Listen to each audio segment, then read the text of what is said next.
genèse du téléphone se situe au XIXe siècle. Elle puise ses racines dans le besoin des hommes de communiquer et la foi en la science qui se développe en Occident depuis les Lumières. Des savants comme Robert Hooke ont travaillé sur le téléphone à ficelle dès le XVIIe siècle. Au XVIIIe, Don Gauthier a expérimenté la transmission des sons par des tubes acoustiques et Claude Chappe a réalisé la transmission de messages avec son télégraphe optique. Voilà une illustration du téléphone à ficelle. Vous pouvez le faire vous-même avec 2 pots de yaourt et une ficelle. Voici aussi un jardin des sons réalisé pour montrer la transmission du son dans un tube. Nous sommes encore loin du téléphone que nous connaissons. Voyons les étapes qu'il a fallu franchir pour y arriver.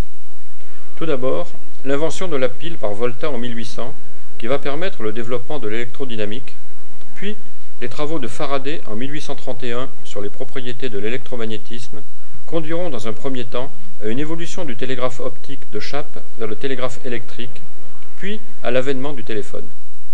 Un Américain, Samuel Morse, invente le télégraphe électrique et installe la première liaison entre Washington et Baltimore en 1844. Son système est simple. Il comprend des piles, un interrupteur, un électroaimant et des fils métalliques. 2 signes sont possibles, un court et un long. Les relais sont installés tous les 30 km. Ce système est révolutionnaire.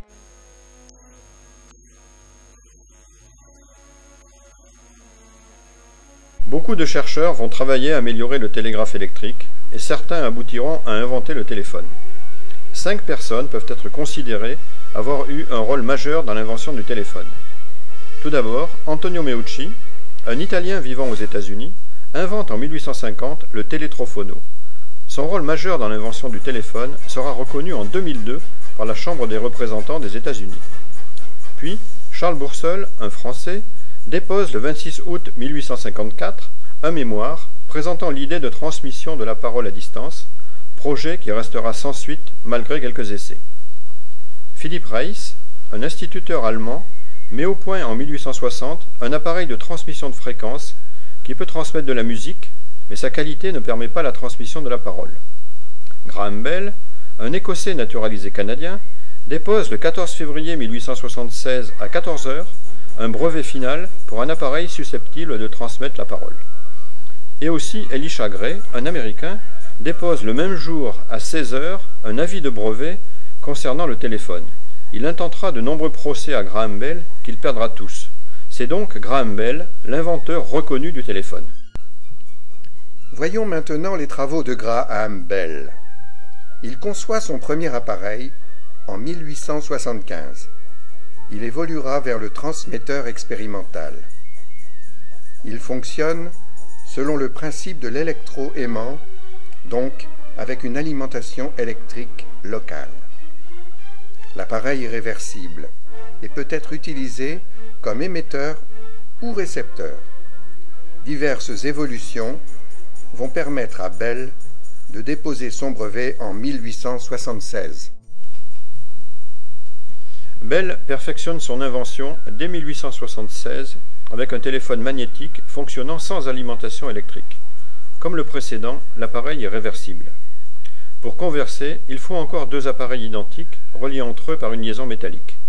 Ce téléphone ressemble au téléphone à ficelle, mais la ficelle est remplacée par un conducteur métallique. La transmission des sons est réalisée grâce au courant d'induction provoqué par les mouvements d'une plaque de tôle placée devant un des pôles de l'aimant. D'autres ont travaillé sur le téléphone magnétique. Werner von Siemens, par exemple, dont la société existe encore de nos jours, fabrique dès 1877 des téléphones magnétiques selon le modèle de Graham Bell. Mais aussi des innovateurs comme Gray, Phelps, Trouvé, D'Arsonval, Gower, Adair. Ils vont modifier la forme de l'aimant, la forme de l'appareil. Par exemple, Gower invente en 1878 un appareil dont l'aimant a la forme d'un fer à cheval. Il comporte un tuyau acoustique qui rappelle Don Gauthier. terminé par un pavillon relié au transmetteur. L'appareil est réversible. Pour appeler l'autre utilisateur, on utilise le sifflet. Pour cela, il suffit de souffler dans le tuyau. Ce souffle produit la résonance d'un sifflet situé près de la membrane. La vibration est transmise jusqu'à l'autre appareil dont le sifflet est alors actionné. Les deux utilisateurs peuvent alors se parler. Les limites de ces premiers appareils sont que d'une part la communication n'est possible qu'entre deux interlocuteurs équipés d'appareils identiques et que d'autre part la distance entre les deux appareils reste limitée.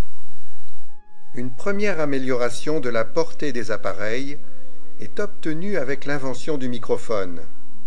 Thomas Edison, celui qui a déposé plus de 1000 brevets, va breveter en 1877 un transmetteur à charbon.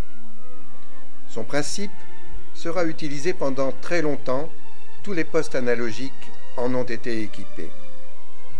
David Edward Hughes invente en 1878 un autre type de transmetteur fonctionnant avec des crayons de charbon. Il lui donne le nom de microphone. En 1879, un Français, Clément Ader, invente un autre type de microphone à crayon de charbon. Il est placé sous une planchette de bois. Clément Ader financera ses travaux dans l'aviation grâce à son implication dans le téléphone. Les microphones nécessitent une alimentation électrique. Leur principe est simple. Les vibrations de la voix humaine, énergie acoustique, sont transformées en variations de courant électrique. D'autres inventions importantes vont naître.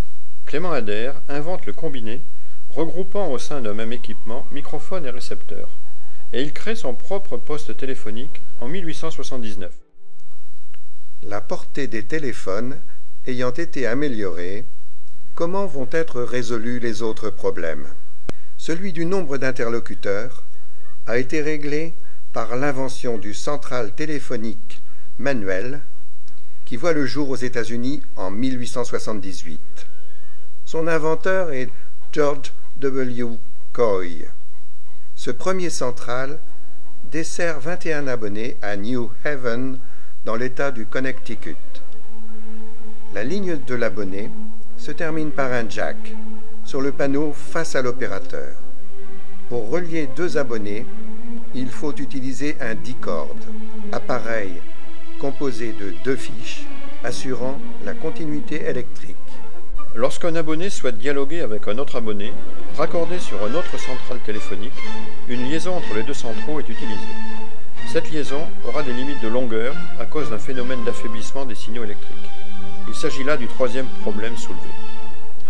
Si la première ligne sur une courte distance fonctionne dès 1875, il faut attendre 1879 pour qu'une première ligne longue soit établie entre Boston et Providence sur une distance de 40 miles. Nous sommes en 1879. Les premières difficultés techniques sont résolues. Le téléphone est désormais prêt à prendre son essor mondial.